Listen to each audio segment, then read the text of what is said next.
Cold Pursuit and John Wick 3 coming up next on the Blog Rundown.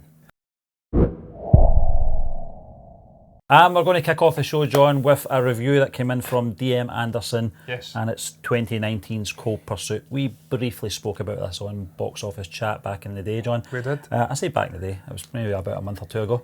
But listen, Long this time film... ago when we was fab. Exactly. Yes. This film, Liam Neeson. Yep. I think we both liked it.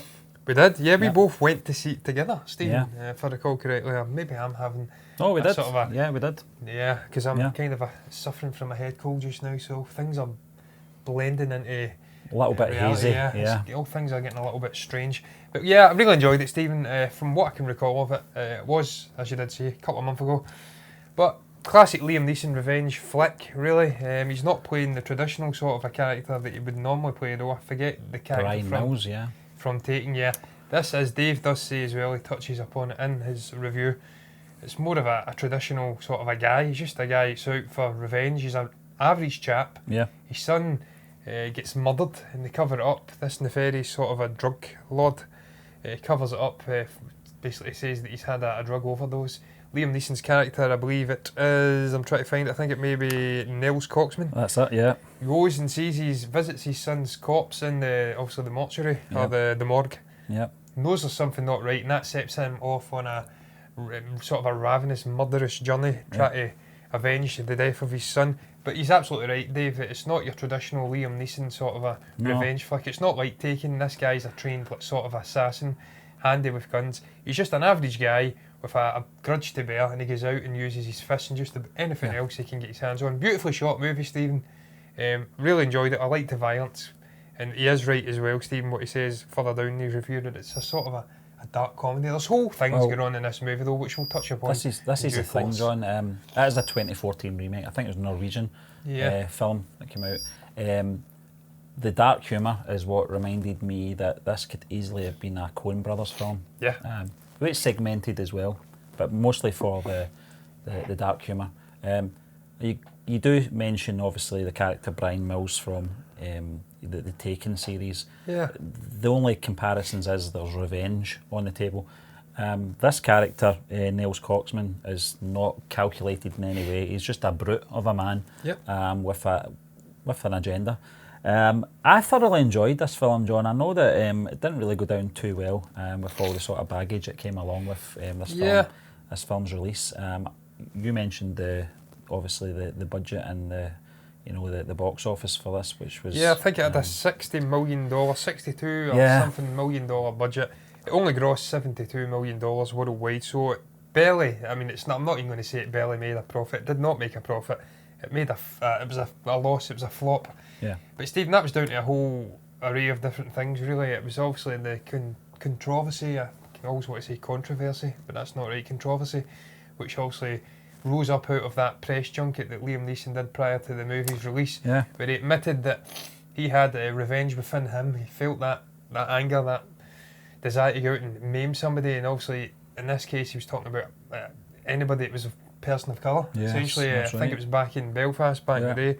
His good friend was raped, and he went out and tried to gain revenge. So that obviously caused a lot of issues with the movie, a lot of excess baggage. People weren't going and watching it.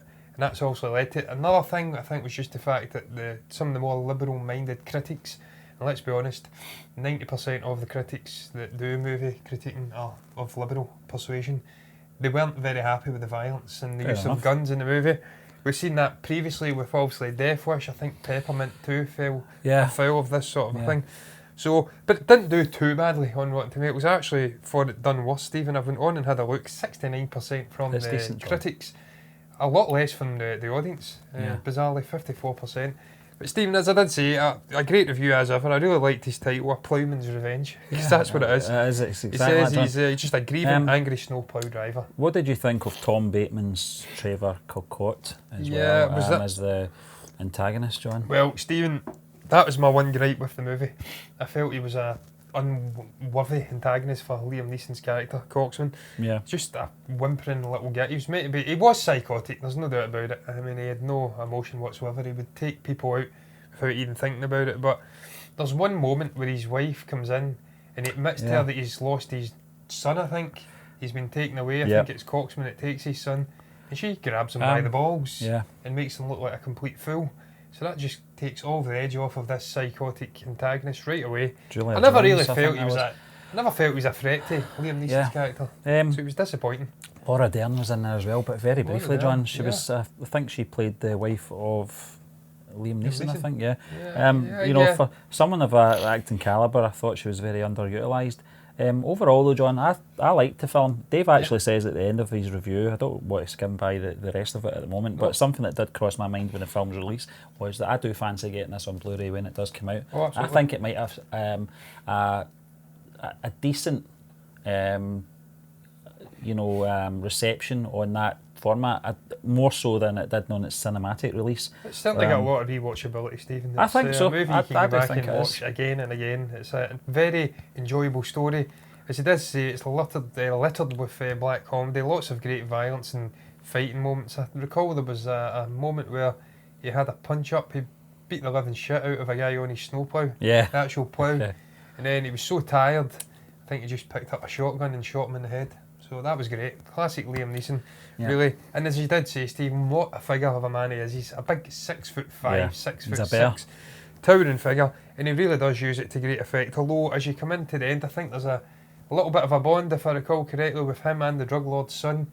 He has a little connection with him, and then that leads into the firefighting scene at the end. But what I would touch upon, I don't know if Dave's touched upon it, I don't think he has, as of yet, is just the cool little title screens that were coming up after somebody was killed. He never mentions that in the review. That was a very cool little thing, and I did say, Stephen, it reminded me of Slow West. It was a western maybe from, I think, 2015 or something, with Michael Fassbender, and there was a guy, he's not Scottish, but he played a Scotsman in it, great actor as well, and that done a similar thing. Every time somebody was killed, I think it flashed something up, and then at the end it went back and showed you every single individual death.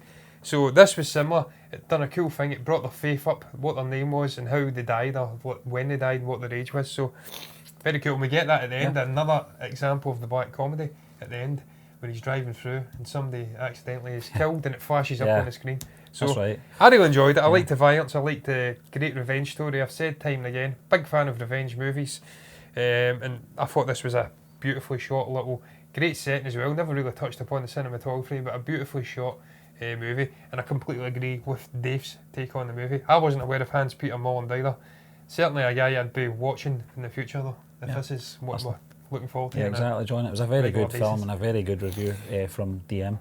But listen, we'll move on to our next movie. This is one that comes in from the movie couple. That's Jerry and Elizabeth, and it's John Wick Chapter 3, Parabellum. Now, you did see this film, I think maybe about a week before I saw it, John. I saw it last Friday.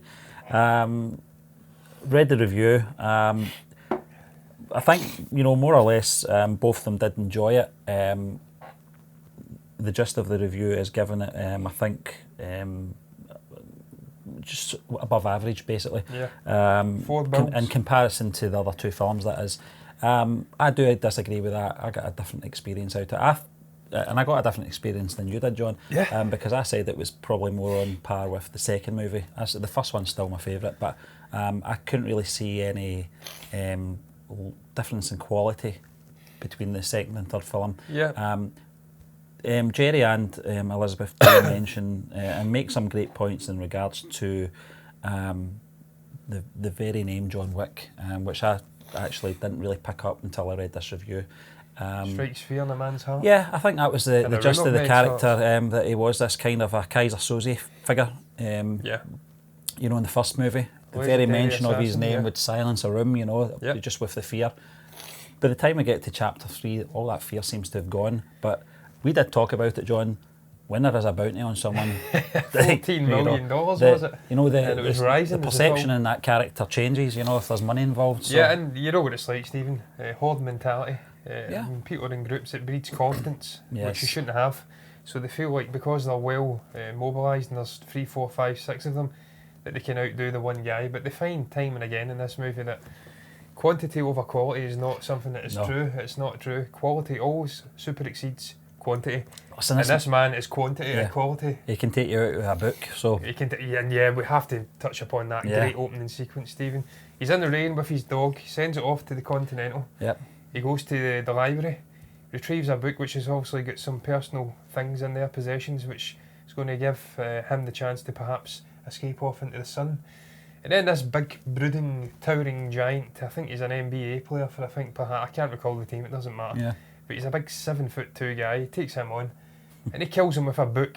But the best part though, Stephen, is the fact that after he kills him with a book, he just walks back to the island, puts the book into the exact same spot and then goes out as if it's nothing. But yeah, Stephen, I agree. I really enjoyed the review, incidentally. I can see both sides of the coin. They both enjoyed it. But I'm finding myself agreeing more with Jerry in this one because he's absolutely right what he says about the mythology being expanded out and how it's such an interesting and lush sort of a world that they've created here out of this one standalone sort of a revenge story. That's what I liked about the second one. It wasn't perhaps as most enjoyable as the first one in terms of out and out cinematography and violence. It was a simplistic, great story, that first one. But the second one did a great job of expanding out the inner workings of this underworld, the Continental, these colourful characters. This one continues it on. I've got slightly different opinions on the actual ranking of the movies. I still rank the first one first. I've got this third one, this one here, Parabellum, second, and then I've got the second one sitting in last. All great watches, though. I'm not saying that the second one's crap. They're all fantastic films, very well crafted, beautiful cinematography, and it's just it's an absolute. This is a gold standard in how to expand a new franchise, Stephen, from nothing. And I did say it time and again. I think I said it on Box Office. To have the great action hit off, you have to have a foundation of great mythology in these characters, and they've done a fantastic. Well, I don't know if it's Stahelski, but they've done a great job. I think it's Derek Kolstad and Shane Hatton. They've expanded out this world, and then the action could grow from it, and that's what actually Jerry says as well. Yeah, the movie couple make a good point as well, John. It is a film that you have to possibly watch the first two movies before you get to watching this to fully understand the characters and the world that they live in, and obviously the system around these characters as well. Well, I think the first movie you could watch as a standalone, self-contained story, and it would work because it's a great simplistic I still story. think you could watch the third one as a standalone. You maybe get a different experience out of it. It's just a straight-out action film, but I think to get the full experience, I do agree with the movie couple that you do have to see the first two to really appreciate. They're right. You're right, Stephen. It expands out more and more. You're going to have to rely more on knowledge of previous movies. I do think the first one you could watch on its own. The second one you could maybe watch on its own because you're introducing John Wick and then it's expanding out the world. The third one, though, I definitely think you have to go back and at least watch the second one so you've got an idea of Continental, all these blood debts and the intricacies of this world. But I just can further down the review, I completely agree with what he says again. The two of them say in actual fact about the lack of antagonist. Real antagonist, well, not a lack of antagonist. I think it was Zero was the guy, the Asian chap who was kind of the thorn in his side. Ninja Assassin Zero, he was a bit of a figure of fun, Stephen. I think he wasn't really to be taken serious. Even his death at the end, spoiler alert, there's no real spoilers in this review incidentally, but I've just spoiled it. He does die. No surprise, he's facing off against John Wick. By hook or by crook, he is going to meet his end. But even his death is treated as a joke. He sits up and says, "I'll be with you in a moment." And Keanu turns around and says, "No, you won't." So he's not really a proper antagonist, and that's what they do say. That's the one minor niggle in this movie. The fact that isn't really an antagonist like there was in the first. He was a little whiny git. I think it was Alfie, what's he called? Allen? Lily Allen's brother. Is that right? Alfie? Alfie, I couldn't remember his name. He plays a Russian. He was a great little antagonist. And then, as you do say in the second, I think it's Jerry says, in the second film, you've got the Italian guy who's like the puppeteer who kind of brought John Wick back into this world. This one's lacking in that regard. Elizabeth makes another good point as well, John, in regards to this film not having as much heart as the previous two. I would say more the original movie than the second one. Obviously, there is sort of callbacks to the relationship with his wife and the emotional sort of pull from that angle. It's not so much here, but I don't think it's the time or place in the situation that he's in. No. Because as you know, that film starts off so frantically and it doesn't really the pace doesn't slow down. No, it doesn't. Considerably. I don't think there's any time to really dwell on anything. This movie, Stephen, these movies take place within weeks of each other. It's over like a 2-week period. So you've got one and then two and then three. It's like, I think John Campea said it's like chapters in a book. It's bang, bang, bang. So when you look at the bigger picture, John, you've made a good point there. He has mourned her maybe a couple of days ago, but just not in this film. He's just not got time, I think, because he's got 20 million people trying to kill him. Touching on the action as well, Stephen, briefly. What to say, there's just the ingenuity of the character, what he's doing. He's using knives and hinds of horses, whatnot, slapping them to kill people. He's on motorbikes, he's on horses. Just the action in this is incredible. The cinematography goes up another level. The guy just continues to excel. He's getting older, and I don't think you can tell. The guy just seems immortal to me. Yeah. But that is typified at the beginning, where he goes into the sort of a gun shop, and he takes apart the gun and turns it into like a magnum, and the sound off of that gun when he's firing. That's right. It reminded me of Clint Eastwood's Dirty Harry Callahan. Just sublime. So many great action sequences, but I think my absolute favourite is when they go to Casablanca, and obviously Halle Berry's character is in it. Halle Berry, is that how you say it? Halle Berry's character, with her 2 German Shepherd dogs, faithful hounds, and that sequence is just amazing, Stephen. Watching that in a cinema, mind-blowing, just incredible. Her calling on these dogs and just the absolute carnage they were doing to people's genitalia and arms. Fantastic. And they're right, I don't know if it's Jerry or Elizabeth says that there's going to be a spin-off for this Halle Berry character. I think she will pop up in the Continental because she's took out the guy that plays Bronn in Game of Thrones. He played a sort of a foreign figure. He's one of the top guys there. She shot him and took him out. I think she's going to assume sort of the head role in the Continental in Casablanca, and we'll see that looked at all these various different franchises of the Continental throughout the world. So I think she will pop up. Ian McShane, Stephen, what was your thoughts on Ian McShane? Do you think they completely underused him? Apart from, he made a joke about it. He didn't really have to say much dialogue. He just sat and drank wine. I don't think so. I think just having his presence there is enough. And as was just previously mentioned, when you look at these films back to back, I think he's just get enough screen time. Just having his presence in any of the scenes is enough anyway. He doesn't really have to say a lot. We know his position in this story. And no, I didn't have a problem with that at all. This focus